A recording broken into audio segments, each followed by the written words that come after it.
luminous souls. Thank you so much for tuning in. Your presence is both welcome and needed in this sacred space. This is Faith Inspired Action, the podcast.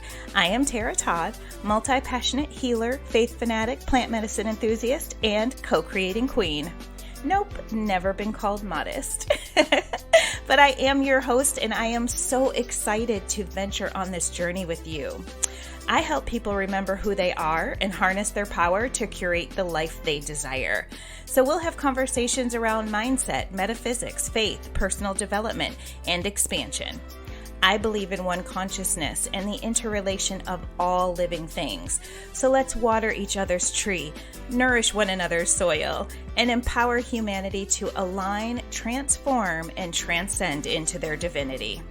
I am all about the healing, wholeness, and as a collective, living our most sovereign and authentic lives. I am extending my branch to you, so let's jump right in. Hello, my luminous souls. Welcome back for another episode of Faith Inspired Action, the podcast. Today we have a very special guest, someone I've known for quite some time. Miss Clover Ford is our guest today. Hello, Clover. Hi. Hey, girl. Hi. I'm loving that hat.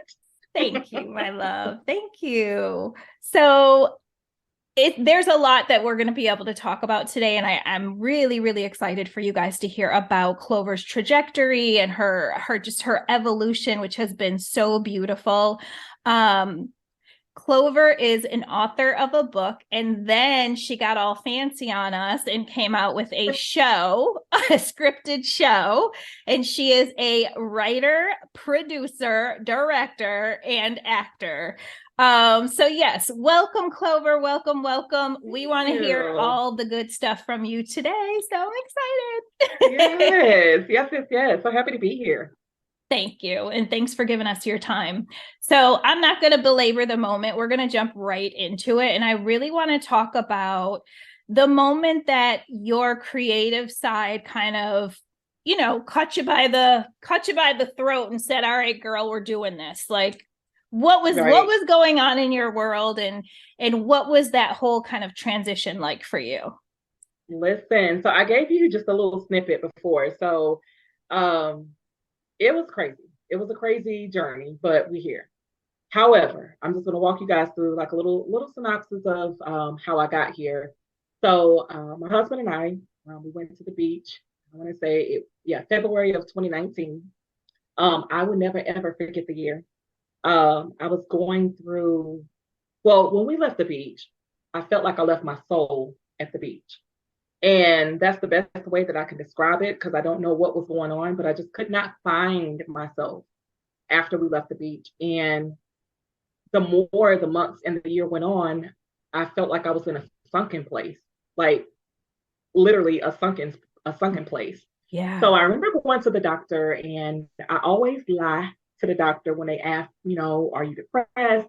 Because sometimes you can be depressed, right? Mm-hmm. And you're just going through maybe a couple of days of depression, or maybe something happened and it kind of like sets you back. It's life.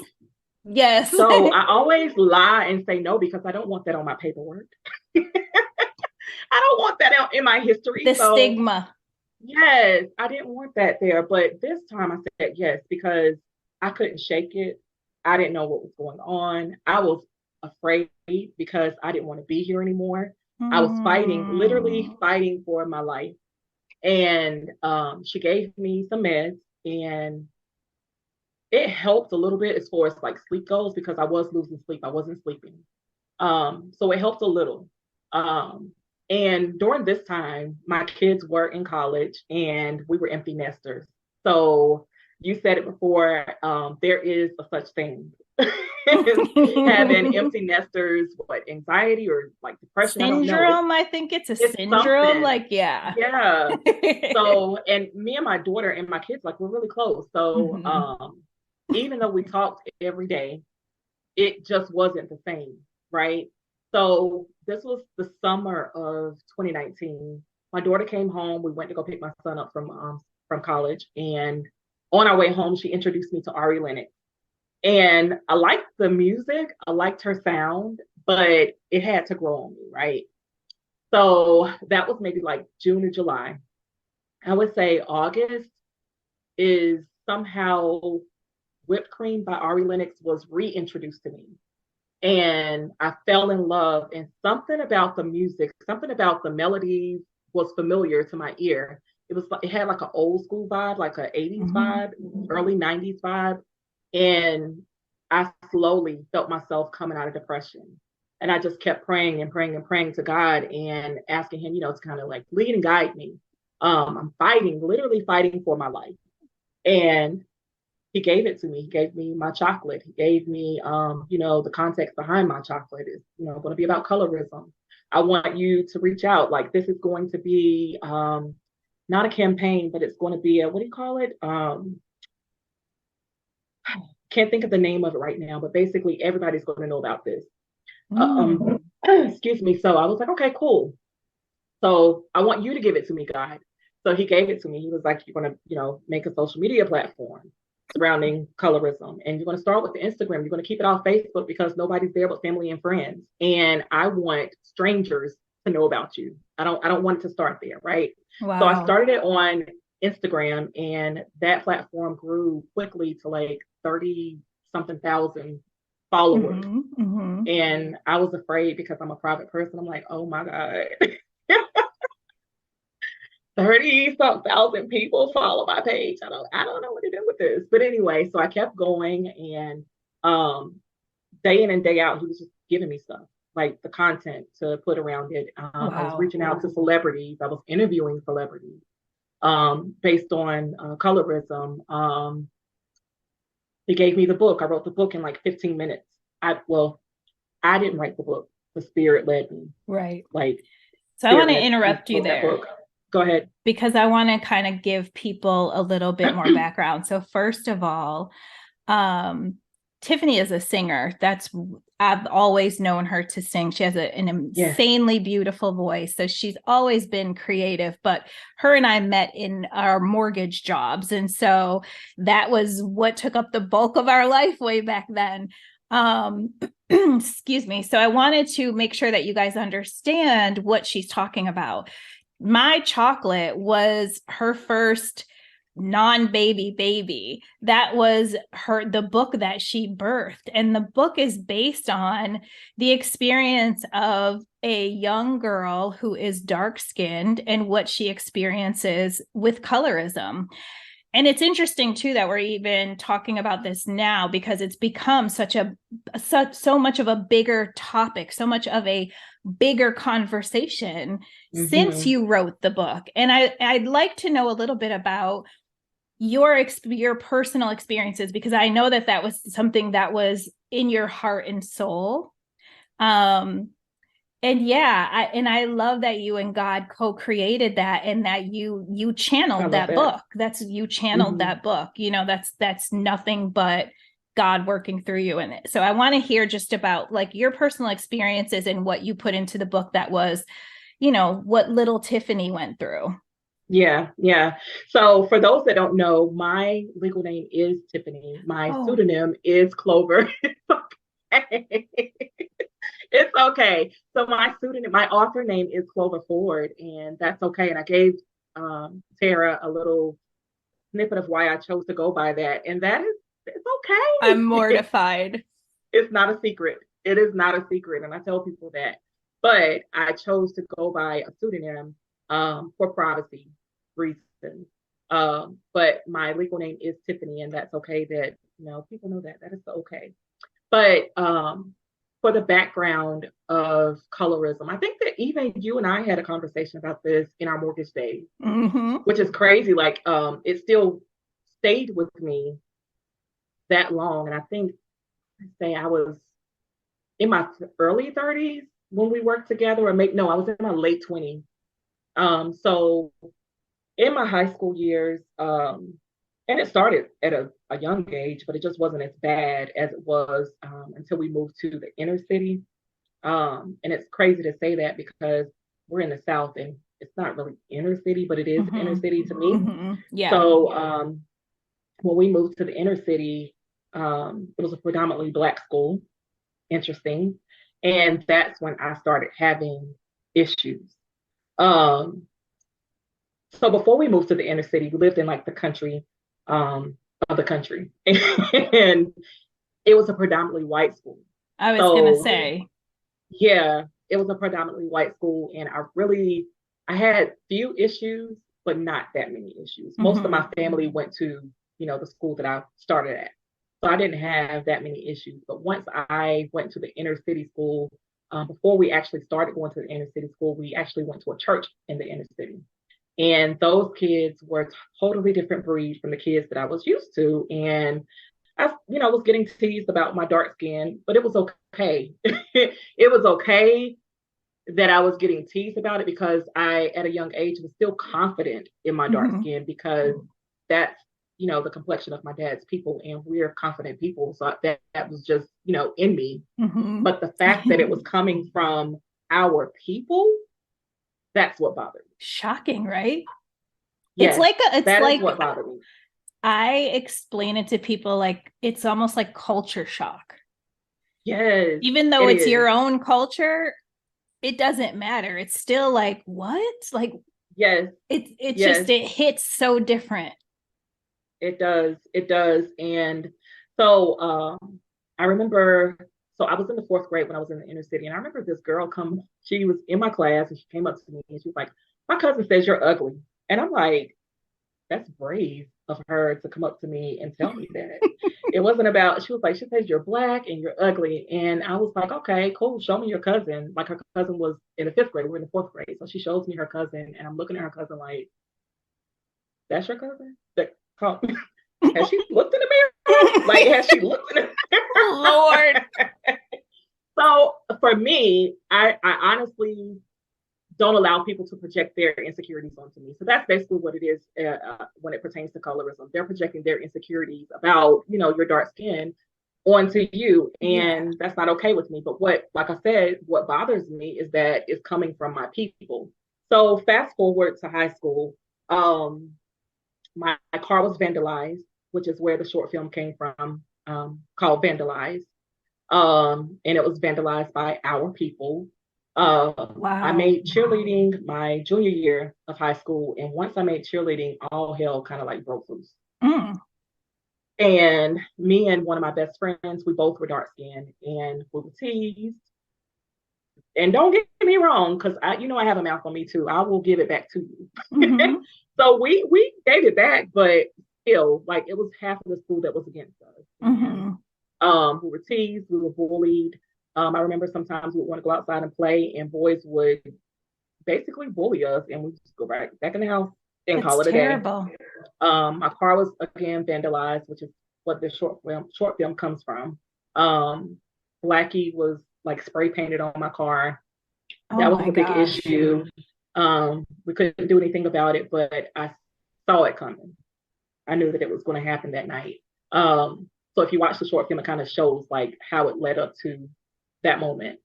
So that stayed with me forever. And I would say once I started writing my chocolate, it was therapy. I released it. I let it go. And the more and more I thought about it, I was like, there are some dark-skinned girls that go through colorism that don't think they're beautiful. They don't think that, they're worth anything. Yeah. So people don't realize the how deep those wounds go. Yes. And even for me, especially since I've been doing my healing work, is recognizing things that stayed with me that I thought I didn't care about. But why am I remembering them in graphic detail? And it's been 40 years. You know what I mean? Like, for that to stay with you and for you to be able to recall it and even feel emotion from it lets you know that is a wound. That is you know what I mean? And people don't understand how susceptible we are when we're young. We're so fragile, and so much sticks that shouldn't. Right. It's heartbreaking. And just thinking of colorism, there's a few girls that stick out to me in high school that walk with their head down and they were kind of quiet. And I felt like maybe they did that so that they didn't get teased and bullied. But I felt like my star was too bright. You know what I'm saying? I couldn't just walk around and be quiet. That's just not wasn't me. who It's you not were. me. You're not built Yeah, like that. I'm not built like that. So, you know, even the book, My Chocolate, was written for them too. You know, I want you to love the skin that you're in. I want you to embrace the skin that you're in. I don't care what the outside community is saying about your dark skin. I don't care if they're saying that your skin is not beautiful or, you know, it needs to be bleached because that's a thing in our community. So, you know, just love the skin that you're in. And I remember when I was trying to build the platform, I thought about not doing it. And my daughter was like, no, you need to go on and do it. Colorism still exists. So she don't know, but she saved my life. I love she that. Definitely saved my life. We have a lot of synchronicities, and I'm not going to get into my story because this is your moment, but I went through similar situation the year before. 2018 was my dark night of the soul. And yes, very deep depression, like nothing I've ever experienced. So it's interesting that, you know, we were like right behind each other on this new, you know, this new trajectory for us. So so interesting. And you know what I say about that? I say that God set me down because, you know, in 2020 is when the pandemic hit. So I feel like I was kind of set down a year ahead of that. And maybe that was the same thing for you, because I didn't go out for a while because I was depressed and I stayed in the house. So I kind of got used to being in the house before the actual pandemic happened. So it was pre-pandemic for me. So maybe that was the same thing for you. Yeah. So one thing too that I think about you were saying you have a mouth, but you're an introvert to your soul. You're not aggressive or openly. Yeah. So I wonder if maybe you think part of your personality is introverted because of some of the stuff that you went through. Like, were you ever afraid to kind of really step out and be your full self because of the insults and the nonsense that you had been through? Or did you always just have like this ironclad mindset of like, you can't break me? Always. I've always amazing. Had this mindset of you can't break me. So that has always been a part of me. And I would say when I was younger, probably like around, well, my mom said I always made everybody laugh, but I had a mouth on me. Mouth. And my cousins, my older cousins, like all of us, my first cousins, we're all on my mom and dad's side, we are all raised like siblings. So I was the little sister, like, you're not about to tell me what to do. You're not the boss of me. Right.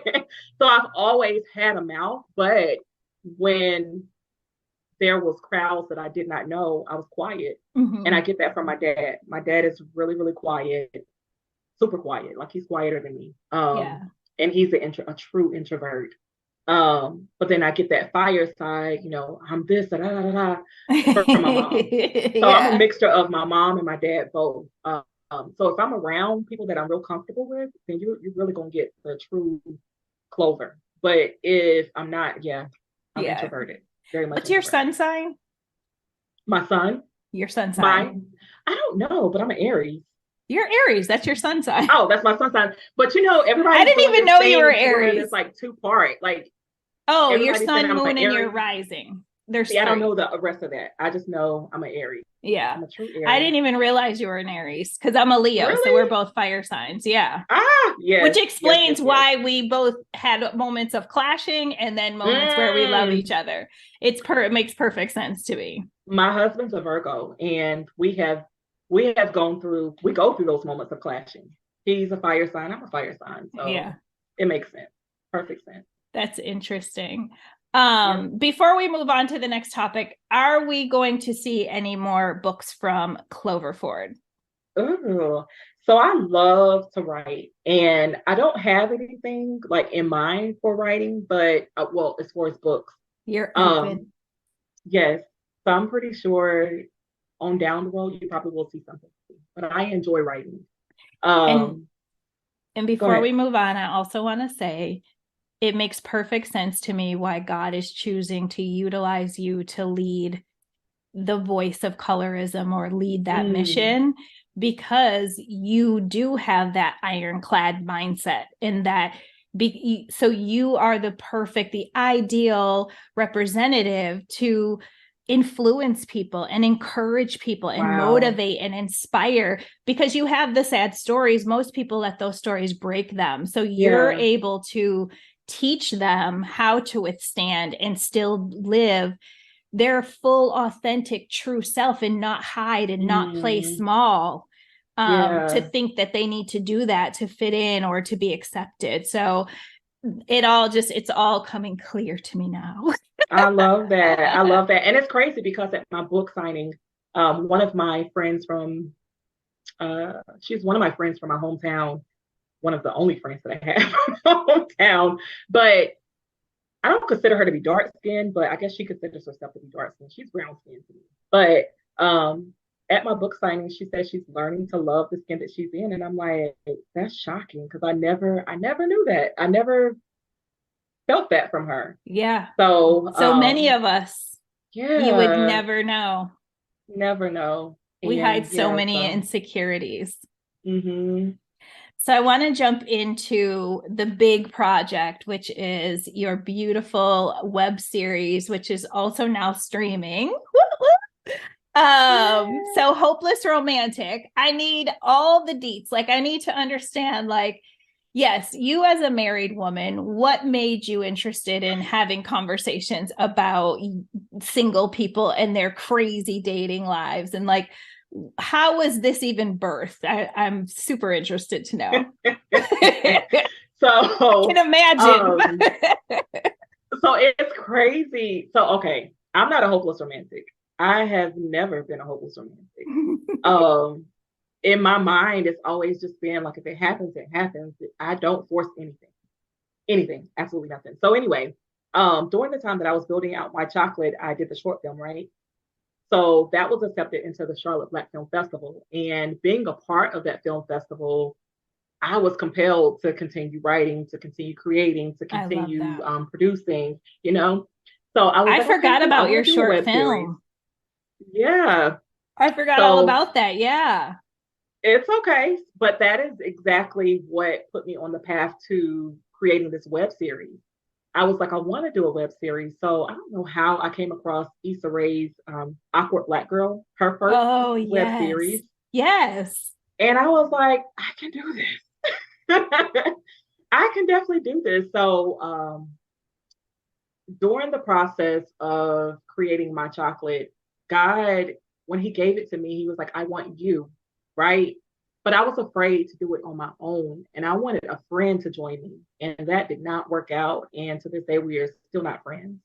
And God basically told me I had to show you. I said, I want you, not you and friends, to do this. Girl, we have so much talking to do after this, honey. Listen. So I know that story so well. Yes, I was obedient, right? Trying to bring everybody with us.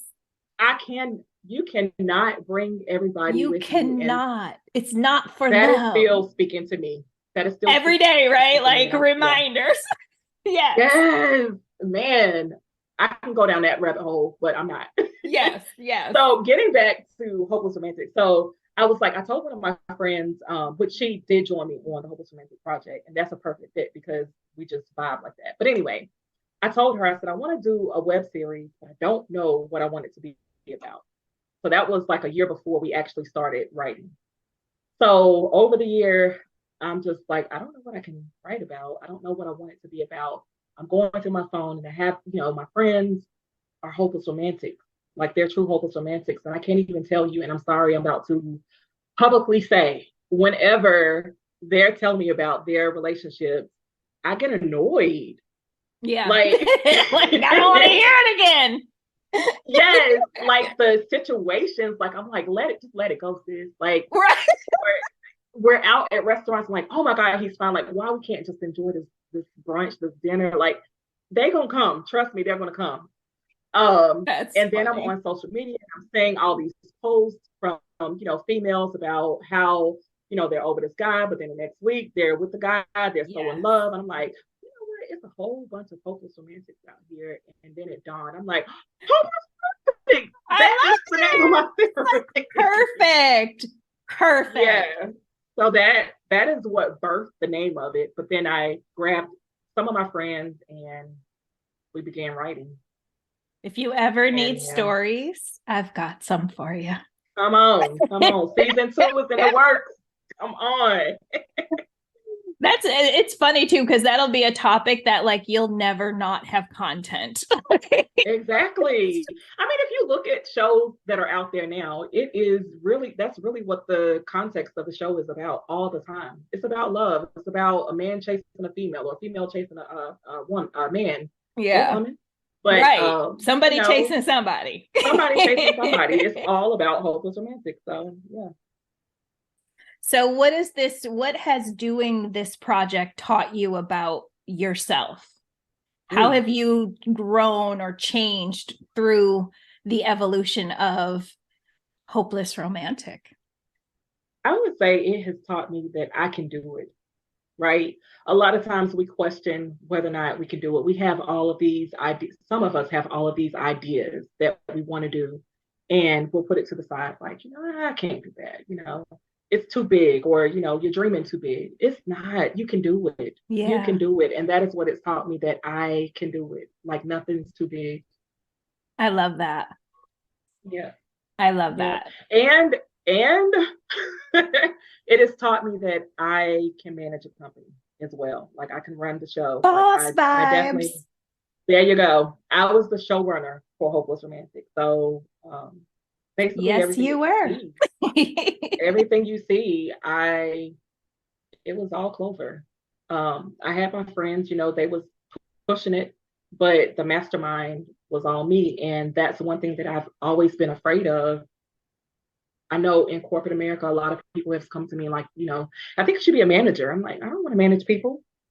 I want to manage myself and go home. Right.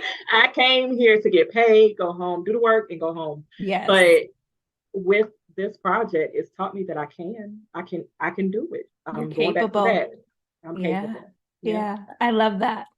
All right. So before we wrap up, I need to hear what's next. Is there anything you can share with us about what's coming, what you're working on? I believe there's a second season of Hopeless Romantic, which I didn't say it, but it is streaming on Tubi.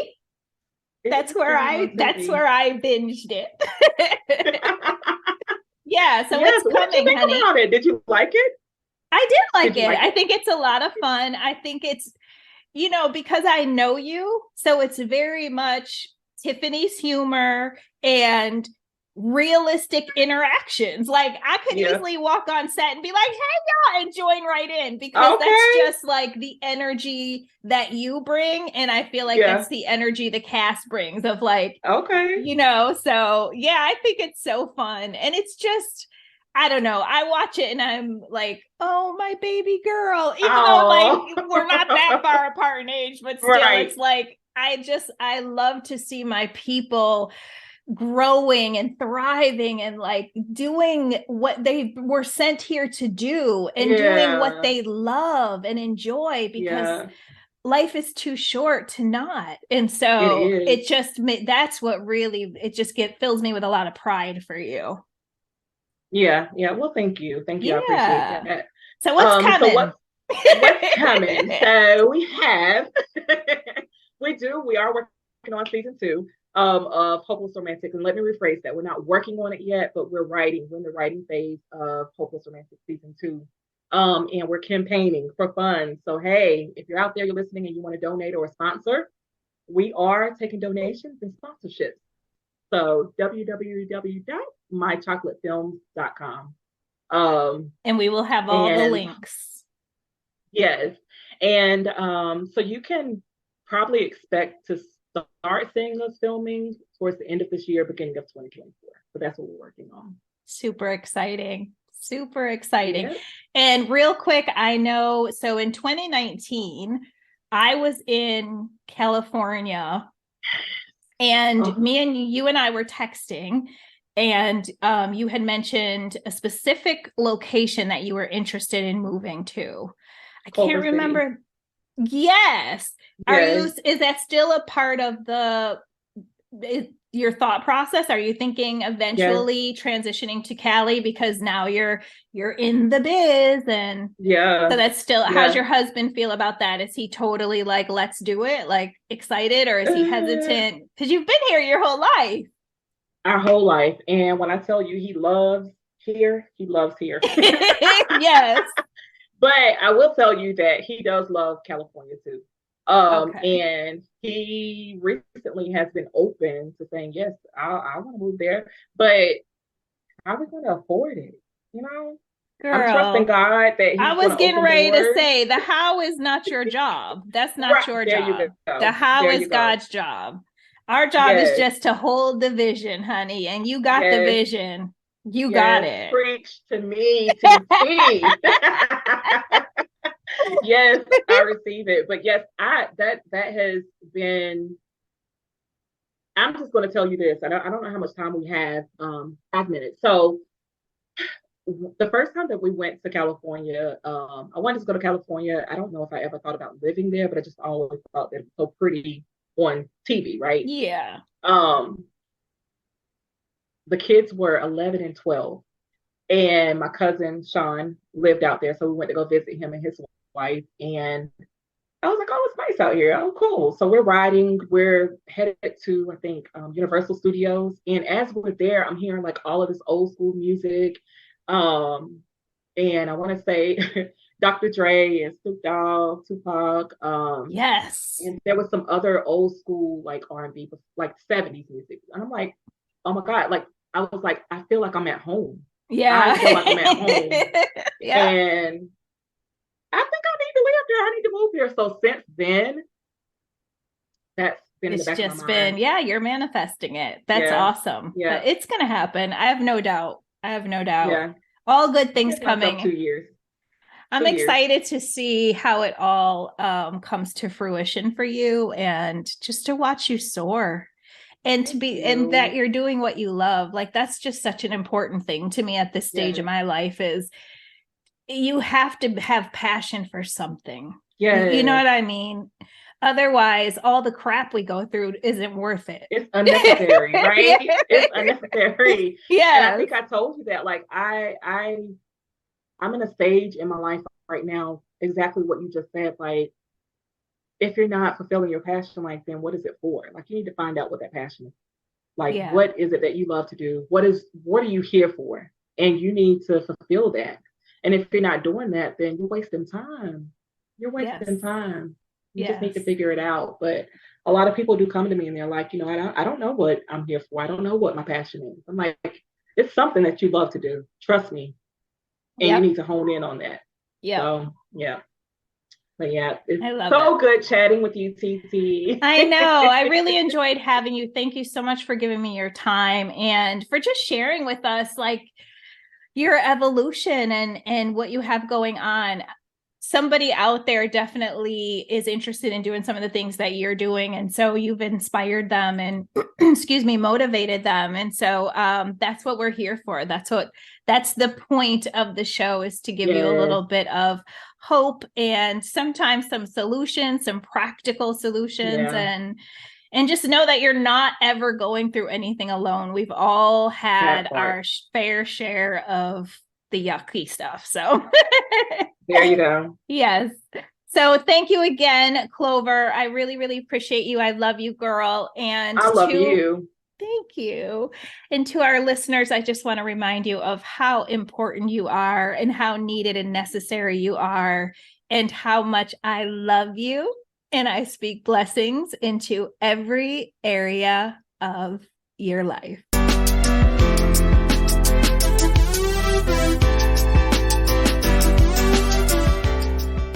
Thank you so much for joining me here at Faith Inspired Action, the podcast.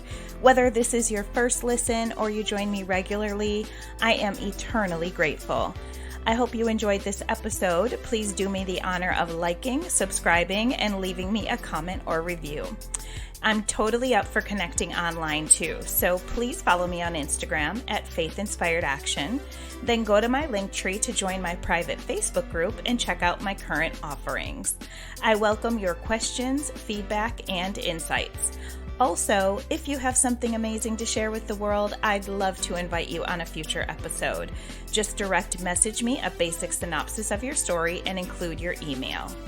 Until next time, I love your luminous soul, and thanks for sharing your light with this community. Music written and produced by my brother, Gabe Taylor, at Lord Kingdom Productions. All rights reserved.